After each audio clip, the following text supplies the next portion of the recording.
This is being reported by the New York Post.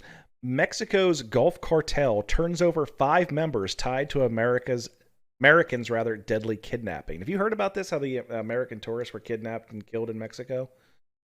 Nope, didn't hear it. Well, a secretive faction of Mexico's notorious Gulf Cartel apologized and turned in 5 members who they say are responsible for the broad daylight kidnapping that killed 2 Americans last week. The cartel's Scorpions group said it decided to turn over those who were directly involved and responsible in the events related to the March 3rd abduction of 4 Americans in the border city of Matamoros. Oh, wow, that's right across the border in Brownsville. Did I say it right? Yeah, Matamoros. That's once you go. That is literally the crossing town when you go from Brownsville, Texas. You go into Matamoros, Mexico. That's the border.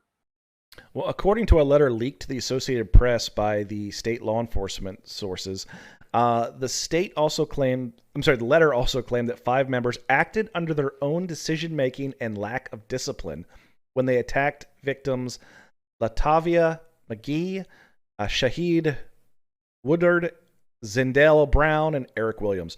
What the hell, kid? I can't pronounce all your names. Get the last kid, Eric Williams. McGee and Williams were found injured but alive in a dingy shack on Tuesday after a 4-day search. Woodard and bunch of pictures. It's just literally just, I gotta hit this button maybe? No?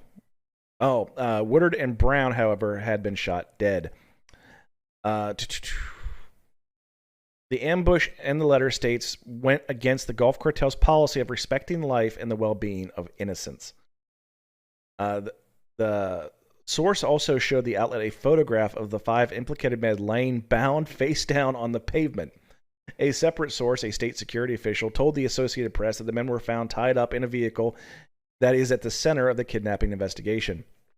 Mexican officials did not immediately confirm the reports.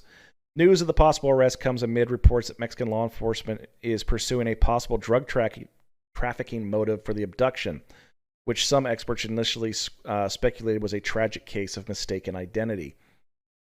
All 4 of the victims were childhood friends from South Carolina, had prior arrests for drug-related incidents. Matamoros, which is located near the border town of Brownsville, Texas, is a hot zone for the Gulf Cartel's ultra-violent war against the rival Zetas. They live off extortion, kidnapping, and protection money, said this one newspaper down there. I'm not even going to try to pronounce it. The Post of the Gulf Cartel, and controlled the region for almost 100 years. Dude, I actually have a small sliver of life experience in this arena, and one of my many moons ago, I worked for a mafia-owned Mexican strip club in Playa del Carmen, Mexico. Okay, I did not work as a mafioso. I'm not professing that. The establishment where I worked was owned by the mafia. Okay, and so along with that, you got to see certain people, coming into the establishment to meet the boss. And I worked security, so I had to as a 19, 20-year-old kid, I'm in way over my fucking head. And, I'm escorting these carteleros into my boss's office, and they're having clandestine meetings about business shit that I did not want to be included in, and I never was. However, the reason I stopped living in Mexico was because of the cartels. Once I was living there when it turned over, when the crime turned from a mafia run crime loop into a cartel run crime group. Cartels have existed in Colombia and Central America for hundreds of years, but they really started infecting the North Americas right around the time that I was living down in Central America, in Mexico. They started to migrate north, and it got so violent so violent that even I, just for working there, started to get on these cartels' radars. Oh, I don't know shit. I know where the fucking keys are. Like I know where the keys to the doors are. I know where the light switch is, the breaker box. Like I know that's the shit I knew. You know, I know where the good cleaning supplies is for the napkin holders, the stuff that'll get all the stains off the chrome. Like I can I don't find that. listen, That's listen. I don't want to talk about stains in a strip club.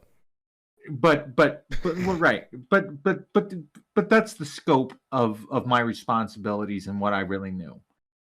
And when they started to like look at me on their radar for shit, I'm like, whoa. I had to leave. And it was so bad that when I left, when I wanted to leave, I couldn't. I was actually flagged at the airport. It was so bad. I had to go back to the Mexican immigration office and renounce all of my Mexican paperwork because I had the very beginning of applying for citizenship there, which is the FM3. I had to renounce all of it. And they told me they're like, you are now officially here illegally. We are going to deport you. Like that's what's going to happen now. And I said, I am very aware of that. Yeah, I had to get deported from the country. And they gave me 3 options. They were like, we can arrest you and put you on a prison like transport to the border. Could take however long it takes to get there. You can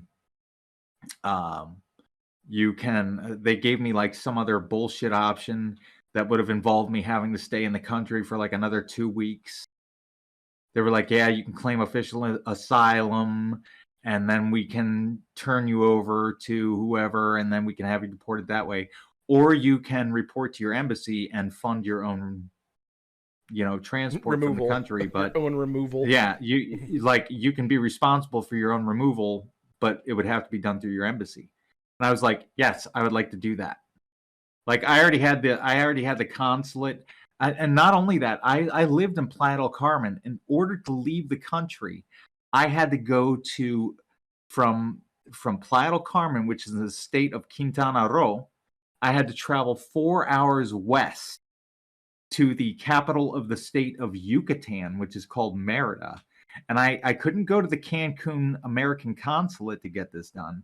I had to go to the embassy proper in Merida, Mexico. Thank God it was still open back then, because the only other embassy in that entire place is in Mexico City, and nobody would have let me travel that far.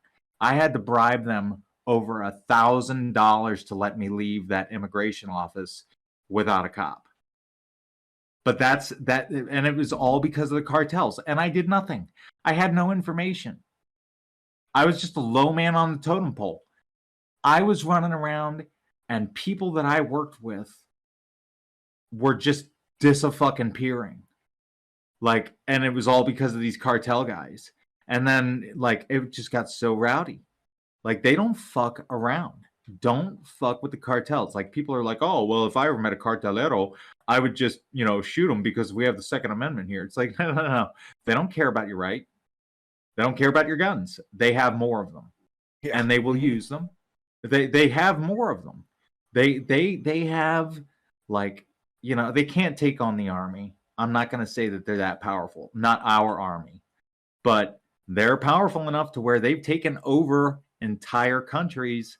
Look at what Pablo Escobar did to Colombia in the 1980s.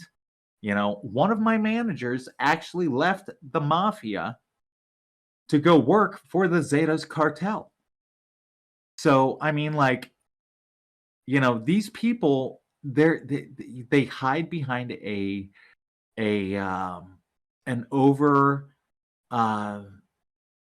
overwhelmed sense of code and honor, and that masks what their true goals are, which is just they're a societal cancer. They're not even a social liability. Like that, I won't even give them that label. The cartels are a societal cancer. They go in, they infect, they overturn, and they're greedy as fuck. They have no morals. They don't care, and that's how they take over a place. They go in there and they do shit that nobody the fuck else would do. And that's how they overturn it. Like the mafia had a code of ethics: no women, no children. If you don't fuck with us, we won't fuck with you. You know, that's the mafia way. And that's why I didn't have a problem working for those people. They looked at me and they were like, well, we need security, and you're 6'2" and 270 pounds. So you know, that, you know, I was a pretty big guy. You know, now I'm 6'2" and 180. But you know, regardless, they liked my aesthetic. They said, you're more like, you know, 3.5 feet right now. You know what, man? I can get up to 5'11" in this chair. Okay, I got the one that elevates. I'm tired of being at everybody's eye. You know, you fart in line and it's gonna hit me right in the face. But you know, I digress. The fact of the matter is that cartels are no motherfucking good. And they have no code. They go in there and, you know, where the mafia is like, no women, no children, don't fuck with us, we won't fuck with you. The cartel's like, we're going to kill everybody. We're going to kill your dog. We're going to they're going to Rob Wolf your ass, or Rob Stark your ass like the Red Wedding in Game of Thrones. They'll take your dog's head and sew it onto your fucking body. You think George R.R. Martin came up with that? Nope. Cartels, I bet you we could go to Colombia right now and find fucking 40 people without even having to look that have had somebody in their family fucked up beyond all recognition by a fucking cartel. And that's just a fact. So, you know, if you know, Brownsville to Matamoros, that was my stomping grounds, man. That's how I crossed the border over land. You know, that's like bad stuff. I've been juju. through there. Yeah. Bad juju. Yeah, man. Like bad. Well, let's get off this depressing topic. But so Buck, we talked a little bit before the show started. I hear you got a package in the mail. I did. I am enjoying right now my Dubby energy drink. Dubby, you say? Yes, Dubby. Which is, you know, actually a pretty hip little product, to be honest with you. I'm drinking it right now. It says it's jitter free. I wouldn't say that I have the jitters, but I'm definitely a lot more energetic. Definitely a lot more energetic right now. Yeah, I mean, like, I'm telling you what, I could probably get up and walk if my legs would work. You know. Is it pair well with this morning's strain?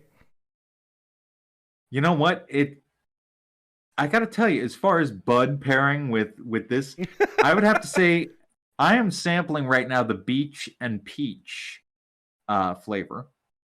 It came. I bought it with the Dubby starter pack. Came with this nice little shaker bottle, with the smiley face with the X's on it. I mean, like, it's pretty hip.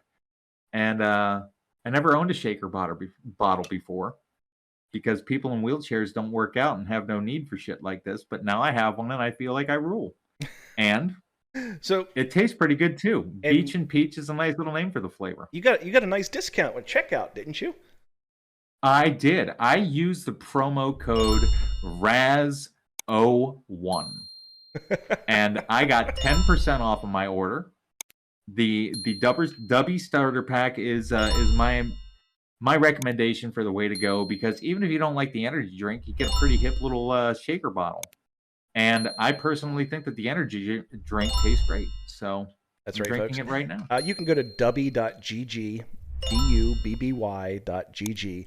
Use the discount code RAZ, RAZ01 for a 10% off for every order. That's not just the first order. That's all orders. You should use the RAZ01.